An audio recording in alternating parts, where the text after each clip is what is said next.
Mahal na Panginoon, Ikaw ang Ama ng lahat ng kaawaan na nagmamalasakit sa inyong buong bayan na may walang hanggang pag-ibig.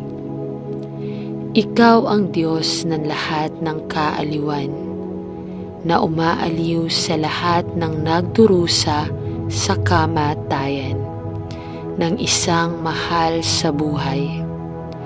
Ikaw ang Diyos ng lahat ng kapayapaan.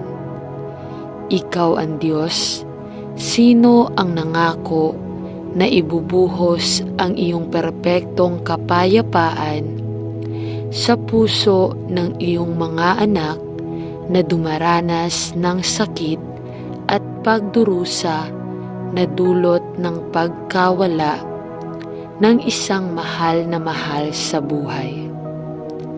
O Panginoon, ipinagdarasal ko na Ikaw ay maging kanilang lakas sa panahong ito ng pagkawala, ang kanilang pag-asa sa panahong ito ng pangungulila, ang kanilang kagalakan sa panahong ito ng kalungkutan, ang kanilang kagalakan at ang kanilang perpektong kapayapaan sa kaguluhan na dapat harapin ng kanilang mga puso.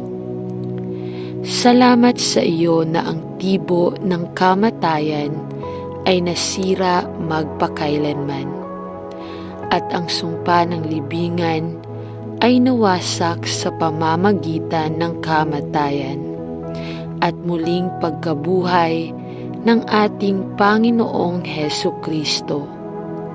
Nasira niya magpakailanman ang kapangyarihan ng kamatayan at impyerno para sa lahat ng nagtitiwala sa kanyang pangalan. Magsalita ka sa puso ng lahat ng iyong mga anak na nagdadalamhati sa panahong ito, at huwag silang magluksa gaya ng mga walang pag-asa. At Panginoon, dahil sa mga hindi pa nakakakilala sa iyo bilang tagapagligtas na namatay para sa kanila, dalangin ko na makilala nila at tanggapin ka bilang kanilang tagapagligtas at hanapin ang kanilang perpektong kapahingahan sa iyo. Sa pangalan ni Jesus ay nananalangin ako. Amen. Panginoong Diyos ng pag-asa, pumupunta ako sa iyo ngayon sa pinakamalalim na kalungkutan at may labis na kalungkutan ng puso, sa biglaang pagkamatay ng gayong minamahal na kaibigan na inagaw sa atin sa ganitong kalunos-lunos na paraan. Panginoon, alam ko na ang ating mga panahon ay nasa iyong mga kamay. Ngunit ang pagkabigla at kalungkutan na ang buhay ng mahalagang taong ito na mahal nating lahat, naputol sa napakahirap na paraan. Pinupuno ang lahat ng ating puso ng matinding sakit at kalungkutan. Maging kaaliwan natin sa panahong ito ng pagkawala, at pagtibayin ang lahat ng nasa sakit ngayon na nalalaman na ikaw ang ating Diyos ng kaaliwan at ang dakilang mang-aaliw na umaaliw sa lahat ng nasasaktan, maging lalo na malapit sa pamilya at sa mga pinakamalapit at pinakamamahal.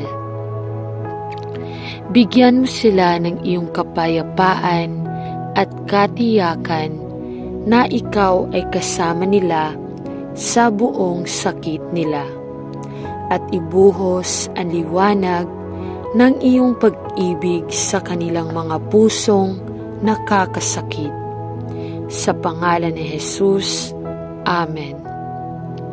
Mahal na Panginoon, salamat sa iyo na ikaw ang aming kanlungan at lakas, at na ikaw ay laging malapit sa mga nagdadalamhati.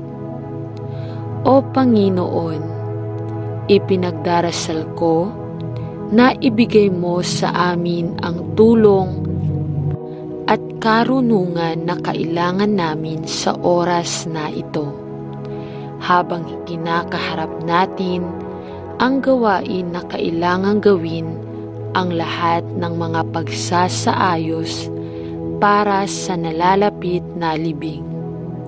Habang sa parehong oras ay sinusubukang tanggapin ang ating malungkot na pagkawala. Lord, parang napakaraming dapat gawin at napakaraming tao na makontak na medyo naluluha ako sa lahat na kailangang gawin. Dalangin ko na ikaw ay mamuno at gagabay habang kami ay nagsimulang gumawa ng mga kaayusan para sa libing. Hawakan kaming lahat malapit sa iyong mapagmahal na mga bisig, at ibigay sa amin ang lahat ng kailangan namin upang maisagawa ang nakakatakot na gawaing ito. Salamat na ikaw ay nangako na susuportahan kami sa aming mga kahinaan habang ibinibigay namin ang lahat ng aming mga pag-aalaga sa iyo. Bigyan mo kami ng iyong kapayapaan na nagpapasa ng pangunawa ng tao at ang pasensya upang harapin ang lahat ng kailangan namin upang makipag-ugnayan. Salamat, Panginoon, na ang iyong walang hanggang mga bisig ay laging nandyan upang itaguyod at palakasin at suportahan. Purihin ang iyong banal na pangalan na ikaw ay isang tagapagligtas na nagmamalasakit sa bawat isa sa iyong mga anak. Salamat, Panginoong Jesus. Salamat.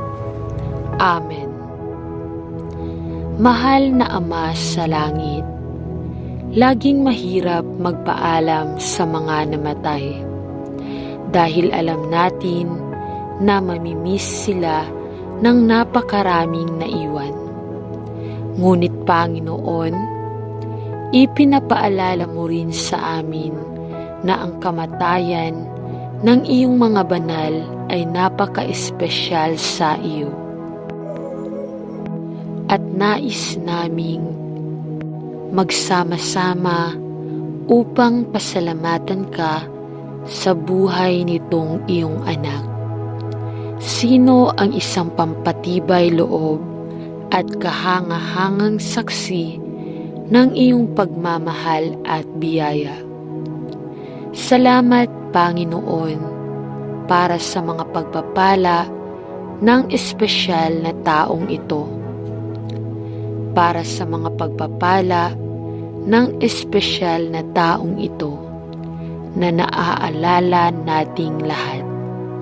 Ngunit ngayon ay nagpapahinga sa iyong mapagmahal na yakap. Salamat sa kanilang buhay at sa maraming masasayang alaala na ibinabahagi nating lahat. Ipinagdarasal namin na ikaw ay maging isang espesyal na kaginhawahan upang iangat at pangalagaan ang mga makakaramdam ng pinakamalaking pagkawala. Tulungan kaming matandaan na kahit na kami ay hiwalay para sa isang oras, kami ay lahat magagalak sa isang araw kapag kami ay tumayo ng sama-sama sa iyong presensya. Salamat sa iyo na ang maikling gabi ng pag-iyak ay dadaan ng napakabilis. At lahat tayo ay magagalak sa iyong harapan sa maluwalhating umaga na iyon, kung kailan tayong lahat ay muling magsasama-sama sa pag-asang itinakda sa harap natin. Sa pangalan ni Jesus ay nananalangin tayo. Amen.